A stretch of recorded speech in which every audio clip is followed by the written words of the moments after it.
তোমরা সিলেটকে বাঁচাও, রংপুরকে বাঁচাও এবং চট্টগ্রামকে বাঁচাও দাদা। আপনার আর ব্রাহ্মণবাড়িয়া লাগে না দাদা? ব্রাহ্মণবাড়িয়া লাগলে কোয়েন কলজা থেড়াম থাকলে আমরা বাউন্ডারির যে বেড়াইতে দুইটি এলে কাজে লেগে মানুষ মেরলা। আর আপনারা যখন দেশ নিতেন গাইবেন সার্বভৌমত্বের রক্ষার লাগে কিতা করবো আপনার আইডিয়া আসেনি?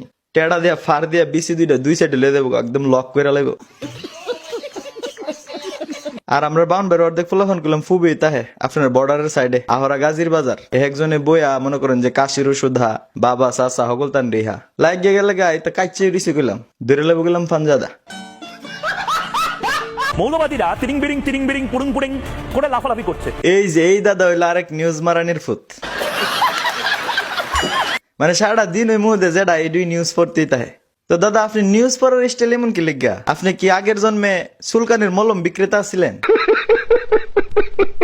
তোমার নাম আমার নাম সিলেট, রংপুর, চট্টগ্রাম। আপনি মানুষের নাম চিন্তা করে আর লাভ নাই, আপনার নিজের নাম কি তা? এ কিও ভাই দাদার নামটা কি একটু বাসায় দেন তো স্ক্রিনে। কি লেখা? ময়ূখ রঞ্জন ঘোষ। না না, নামটা একটু ভুল হইছে।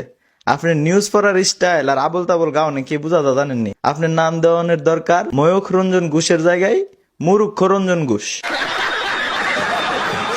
রংপুর, চট্টগ্রাম, সিলেট এই সমস্ত জায়গা হয়তো আবার হিন্দু ভূমি হতে পারে। এসব আজেরা ফেসাল ফাইরা মুসলমান আর হিন্দুরার মধ্যে একটা সাম্প্রদায়িক অবস্থা সৃষ্টি করার লাগিয়া এই আপনার মতন মুরুক্ষ রঞ্জন ঘোষই একদম পারফেক্ট লোক। আর নাহলে বাংলাদেশে এমন কুস্তা না। আর আপনি হেমদা যেভাবে নিউজ করা শুরু করছেন দাদা, মনে হইতেছে বাংলাদেশে কেমত লেগে গেছে গা। আরে কি একটা আলামত। ফাজিল, তোর কপালে জুতার বাড়ি হারামি।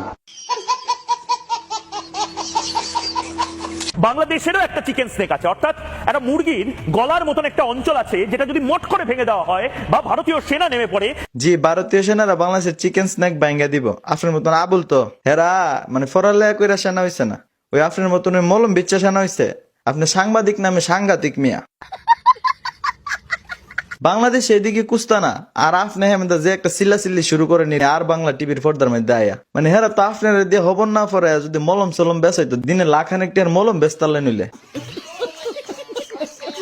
যদি বাংলাদেশের এই মুহূর্তে কোনো মৌলবাদী জবাব চায় বাংলা দেখেন, একদম চোখ বন্ধ করে নিন, চোখ বন্ধ করুন, একদম চোখ বন্ধ করুন। ওই দেন তার কথা কওয়ার লক্ষণ দেখেন। মানে ভারতের মানুষের প্রতি তো বা ভারতের প্রতি তো আমরা কোনো বিদ্বেষ নাই। আমার পার্সোনাল বিদ্বেষ হইল এই যে মুরুক্ষ রঞ্জন ঘোষের প্রতি। মানে কথার লক্ষণ দেখছেন নি? ভারতের কাছে আকল আবেদন, উনার একটু আপনার একটু আগরতলার সাইড দিয়ে বাংলাদেশে ডোয়াই দেন না, ব্রাহ্মণবাড়িয়ার দিকে দুই তিনটা টেড়া একখানো কইরা আমরা বাউন্ডারি বেড়াতে পিছনে গুজ্জা দিল হইলে যাতে কথা না বাইর। ফেনী যদি দখল হয়ে যায় চট্টগ্রাম কিন্তু স্বাধীন হয়ে যেতে পারে। ওইও তার কথা শুনেন, ফেনী দখল করে লেব ভারতের সরকার তারে কইছে। এমন একটা ভাব লইতেছে যেমন মোদির পরিবারের লগে তার সোয়ালের নাস্তা করে আর হাইনজালা বাথা। আপনার লাগে একটা ভালো উপদেশ দাদা, নিউজ টিউজ বাদ দিয়া আপনি এক কাজ করেন, আমরা বাউন বেড়ায়েন, আপনার স্টেশনে একটা মলম বেচার জায়গা করে দিব।